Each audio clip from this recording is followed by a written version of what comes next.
Hello hi friends, मैं रेखा के संसार में आप सबका बहुत बहुत स्वागत करती हूँ। और आप कैसे हैं आप सब? हाँ, हस्बैंड ऑफिस जा चुके हैं, वर्क डन नहीं हुआ है, कपड़े रह रहे हैं, मेरे कपड़े रह रहे हैं, बाकी तो उधर साफ सफाई कर दी है। और बहुत अच्छा लगता है आप लोगों से बात करके। आप सोचोगे ये पागल रोज एक ही लाइन रिपीट करती है, बट मुझे लाइन करना अच्छा लगता है क्योंकि मुझे आपसे बात करना बहुत अच्छा लगता है। और हाँ यार, आज मैं आप लोग के साथ एक मज़ेदार किस्सा शेयर करना चाहूँगी। जब मेरी देवर के बीच वाले भैया की शादी हुई थी, उत्तम भैया की, तो उनकी वाइफ आई हुई थी, नई नई दुल्हन आई थी। तो मैं भी घर पे गई हुई थी, मैं अयोध्या में रहती थी उस टाइम, तो मैं भी घर पे गई हुई थी। तो अब इंसान कहता नहीं है, लेकिन अब है ना कि छोटी छोटी चीज़ें जब आती हैं तो फिर आ ही जाती है, बात पे बात आती है। तो किस्सा बड़े मज़ेदार है। तो मतलब और फिर क्या हुआ कि दुल्हन आई तो मैं भी रह गई घर पे 2 महीना लगभग रह गई। अच्छा लग रहा था कि कोई मुझसे छोटा आया है, क्योंकि नंदे सब बाहर है चले, तो हम घर में अकेली रहती थी जब मेरी शादी हुई थी। लेकिन जब वो आए तो हम 2 लोग बातचीत करना, मेरे को बहुत अच्छा लगता था। तो काम का रहता था तो खाना बनाती थी, भाई मन है, कभी कभी मन नहीं करता। अब जैसे अभी भी है कि काम करते रहो तो आपका मन नहीं करता है।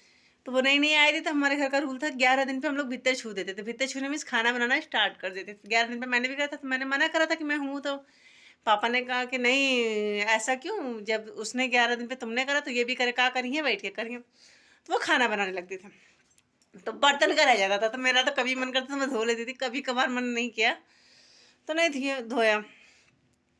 तो फिर क्या, वो बर्तन मांजने वाली लगवाई मेरी माता श्री ने, सासू माँ जी ने बर्तन मांजने वाली लगाई। और मेरे टाइम पे कुछ नहीं, मैं दिल्ली से गई थी फर्स्ट टाइम, मेरे टाइम पे कुछ नहीं। कि मेरे टाइम मम्मी करती थी, लेकिन जब जैसे वो नहीं रहती थी, अगर वो मायके भी अपने जाती थी तो नंद वंद करती थी साथ में। लेकिन मेरे टाइम में उन्होंने कभी नहीं लगाया कि हाँ कोई मांझने वाला लगाया। तो कोई बात नहीं भाई, जैसा अब जिस पे कहते हैं ना, जिसके लिए जैसा इंसान से हो सके। तो कविता आती थी बर्तन धुलने के लिए। अब जैसे कविता का एग्ज़ाम चल रहा था, तो 10th का कि 12th का ऐसे एग्ज़ाम रहता था गांव में, ज़्यादातर वैसे नहीं। उसका एग्ज़ाम था, कॉरेस्पॉन्डेंस भरा था, तो एग्ज़ाम देने जाना था उसका। तो जब वो एग्ज़ाम देता, मम्मी मेरी सासू माँ की बर्तन सुमन को ना धुलना पड़ेगा, कविता ना ही आई है कविता ना ही आई है मैं तो दूर डालो। अब मेरी छोटी वाली नंद इतना मज़ा लेती थी, मेरी कविता ना ही आई है, कविता ना ही आई है। तो कहे कविता है तो हम तो है ही कविता। तो ये थी कविता की स्टोरी। मतलब सोचो कि छोटी छोटी चीज़ें होती हैं, हमको बुरी भी लगती है, लेकिन याद करके हंसी भी आती है। थी 2-3, मतलब 1.5-2 महीना जब तक रही होगी। अब फिर मैं चली आई, अपना अयोध्या रहती थी हस्बैंड के साथ, तो फिर मैं चली आई। तो ये रहता था हमारा कि मतलब 1 महीने 15-20 दिन की, भाई नई नई वेली है तो ना करें। मेरे साथ ये चीज़ नहीं थी। होता है भाई, जिसका प्यार हो कि भाई पूरे टाइम उसे अकेले करना है। फिर वो आती तुरंत ही प्रेग्नेंट हो गई थी, गॉड की वो थी, तो सब होता भी है, वो अलग होता ही सबका है। तो ये थी कविता की स्टोरी। अब जैसे अब मुझे जब गुस्सा आता था, मैं पता कैसे बर्तन धोती थी, मैं अपनी भी कभी बर्तन धो दन से उसमें वो जो होता था उसका बास्केट, टन टन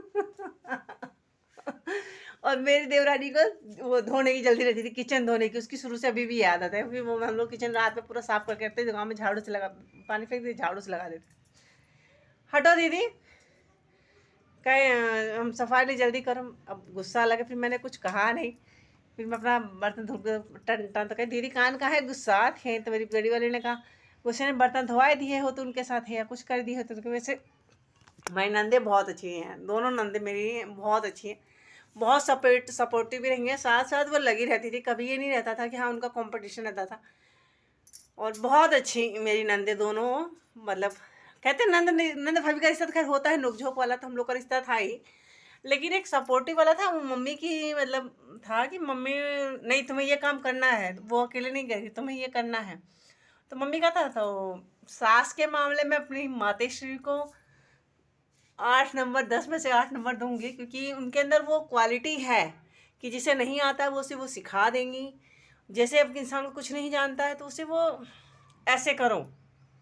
मतलब अभी भी है, हम भले बाहर रह रहे हैं तो अभी भी अंदर एक मम्मी, मतलब जैसे ये नहीं कि झलुआ जैसा, ऐसा कुछ नहीं। तो मम्मी के अंदर क्वालिटी है, वो मतलब गांव की हो चाहे शहर की हो, वो सबको हैंडल कर लेती मेरी सासू माँ। ये चीज़ उनके अंदर बहुत अच्छी है। तो खैर अब होता है ना, तो ये चीज़ मेरी मातेश्री के अंदर बहुत अच्छी है। और तो वो कविता वाली कहानी आप भूलिएगा नहीं कि जब से कविता ना आई है मम्मी मतलब रटने ही रखती थी कि ऐसा ना हो कि इसका मूड ना हो ये ना धुले। और ऐसा रियलिटी में होता था कि मेरा मूड ना हो तो मैं ना धुलूं क्योंकि मैं मूडी बहू हूँ उनकी। तो मन में आया तो करूँगी, मन में नहीं आया तो ऐसे था। तो मम्मी शाम से ही रटना, जैसे मम्मी को पता चला था कि आज नहीं आएगी वो कविता, ना आई है रेखा, कविता ना आई है। तो ये था। और बहुत अच्छा लगता है, घर पे भी बहुत अच्छा लगता है। मेरी आदत है नहीं सोने की, ससुराल में भी जाती हूँ मैं सो, जब नई नई शादी तब नींद आती, लेकिन अब नहीं आती। Bye, thanks for watching.